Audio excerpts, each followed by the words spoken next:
কেউ কেউ নিজেকে সকলের বস ভাবেন, ভারতের উত্থান মানতে পারেন না। ডোনাল্ড ট্রাম্পকে একেবারে ধুয়ে দিলেন রাজনাথ সিং। হ্যাঁ, নাম না করে ট্রাম্পকেই নিশানা করলো নয়াদিল্লি। সবাইকে বস ভাবা যায় না। ভারত আজ কথা বলছে চোখে চোখ রেখে। ট্রাম্পের মৃত অর্থনীতি কটাক্ষে মোদী রাজনাথের স্পষ্ট জবাব, ভারত থামবে না। বিশ্বমঞ্চে আত্মবিশ্বাসী ভারত, ট্রাম্পের শুল্ক নীতিতে কূটনৈতিক জবাব দিল নয়াদিল্লি। আর্থিক আঘাতের জবাব অর্থনীতির গতি দিয়ে। মোদী রাজনাথের কড়া বার্তায় কেঁপে উঠল মার্কিন মুলুক। বিশ্বের বস হওয়ার দিন শেষ, ভারত দেখাচ্ছে নতুন দিশা। জানেন আমেরিকাকে শিক্ষা দিতে ভারত কোন প্ল্যান করে ফেলেছে? দেখুন, আমেরিকার প্রেসিডেন্ট ডোনাল্ড ট্রাম্প ভারতের অর্থনীতিকে মৃত বলে মন্তব্য করে কূটনৈতিক অঙ্গনে আলোড়ন সৃষ্টি করেছিলেন। তার এই বক্তব্য শুধু ভারতেই নয়, আন্তর্জাতিক মহলে বিস্তর প্রতিক্রিয়া তৈরি করে।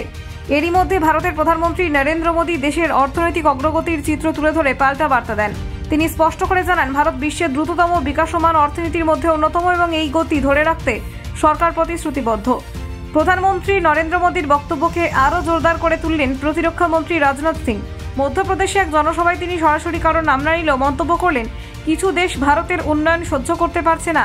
তার কথায় কিছু মানুষ মনে করেন তারাই সবার বস, কিন্তু ভারতের দ্রুত উত্থান তাদের চোখে কাঁটা হয়ে দাঁড়িয়েছে। রাজনাথ অভিযোগ করেন, বিদেশি বাজারে ভারতীয় পণ্যের প্রতিযোগিতা কমিয়ে দেওয়ার চেষ্টা চলছে। এমনভাবে শুল্ক চাপানো হচ্ছে যাতে ভারতীয় পণ্যের দাম বেড়ে যায় এবং বিশ্ববাজারে তা বিক্রি করা কঠিন হয়ে পড়ে।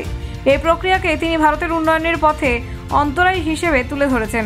ট্রাম্পের শুল্ক নীতির প্রসঙ্গ উঠে আসে তার বক্তব্যে। প্রথমে 25%, পরে তা বাড়িয়ে 50% শুল্ক আরোপ করা হয়েছে ভারতীয় পণ্যের ওপর। রাজনাথের মতে এই পদক্ষেপ শুধু বাণিজ্যিক সিদ্ধান্ত নয়, বরং ভারতের অর্থনৈতিক অগ্রগতিকে বাধাগ্রস্ত করার কৌশল। প্রধানমন্ত্রী নরেন্দ্র মোদী একই দিনে বেঙ্গালুরুতে আরেক অনুষ্ঠানে ভারতের অর্থনীতির গতি সম্পর্কে আশাবাদী মন্তব্য করেন। তিনি বলেন, ভারত দ্রুত তৃতীয় বৃহত্তম অর্থনীতির দেশে পরিণত হওয়ার পথে এগোচ্ছে। এই অগ্রগতি এসেছে সংস্কার, কর্মক্ষমতা এবং পরিবর্তনের মানসিকতা থেকে। মোদীর মতে সরকারের সুস্পষ্ট লক্ষ্য এবং সৎ প্রচেষ্টা দেশের অর্থনীতিকে নতুন উচ্চতায় নিয়ে যাচ্ছে। বিশ্ব অর্থনীতির অস্থিরতার মধ্যে ভারত নিজের অবস্থান শক্ত করছে, যা আন্তর্জাতিক মহলে নতুন আস্থার জন্ম দিচ্ছে। ভারত আমেরিকার মধ্যে বাণিজ্যিক সম্পর্কের টানাপোড়েনের পেছনে রাশিয়ার প্রসঙ্গ গুরুত্বপূর্ণ হয়ে উঠেছে। ট্রাম্প অভিযোগ করেছেন, রাশিয়া ভারতকে তেল বিক্রি করে যে অর্থ আয় করছে তা ইউক্রেন যুদ্ধে ব্যবহার করছে। এর ফলে তিনি মস্কো ও নয়াদিল্লিকে একসঙ্গে সমালোচনা করেন। ট্রাম্পের বক্তব্যে ভারত ও রাশিয়ার অর্থনীতিকে মৃত বলে আখ্যা দেওয়া হলেও নয়াদিল্লি শুরু থেকেই স্পষ্ট করেছে যে দেশের স্বার্থের সঙ্গে কোনো আপোষ করা হবে না।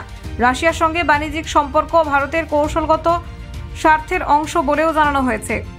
ভারত সরকার ট্রাম্পের শুল্ক আরোপের সিদ্ধান্তকে অন্যায্য এবং অযৌক্তিক বলে ব্যাখ্যা করেছে। বিদেশ মন্ত্রকের তরফে জানানো হয়, আমেরিকার ও রাশিয়ার সঙ্গে ব্যবসায়িক সম্পর্ক রয়েছে। এ প্রসঙ্গে বলা হয়, রাশিয়া থেকে আমেরিকার পারমাণবিক শিল্পের জন্য ইউরেনিয়াম, হেক্সাফ্লোরাইড, প্যালাডিয়াম, সার এবং রাসায়নিক আমদানি করে। এই তথ্য দিয়ে ভারত বুঝিয়ে দিতে চেয়েছে যে আন্তর্জাতিক বাণিজ্যের দ্বিচারিতা কোনো দেশের জন্য গ্রহণযোগ্য নয়। যদি রাশিয়ার সঙ্গে বাণিজ্য আমেরিকার জন্য বৈধ হয়, তবে ভারতের ক্ষেত্রেও একই নীতি প্রযোজ্য হওয়া উচিত। সমগ্র ঘটনা প্রবাহে স্পষ্ট যে ভারত এখন শুধু প্রতিরক্ষা বা কূটনীতিতেই নয়, অর্থনীতির ক্ষেত্রে নিজস্ব অবস্থান দৃঢ়ভাবে তুলে ধরতে প্রস্তুত। ভবিষ্যতে বাণিজ্য এবং কূটনৈতিক দ্বন্দ্ব কোন পথে যাবে তার সময় বলবে। তবে আপাতত নয়াদিল্লি যে পিছিয়ে আসবে না তা স্পষ্ট। Bureau report, Bangla digital TV.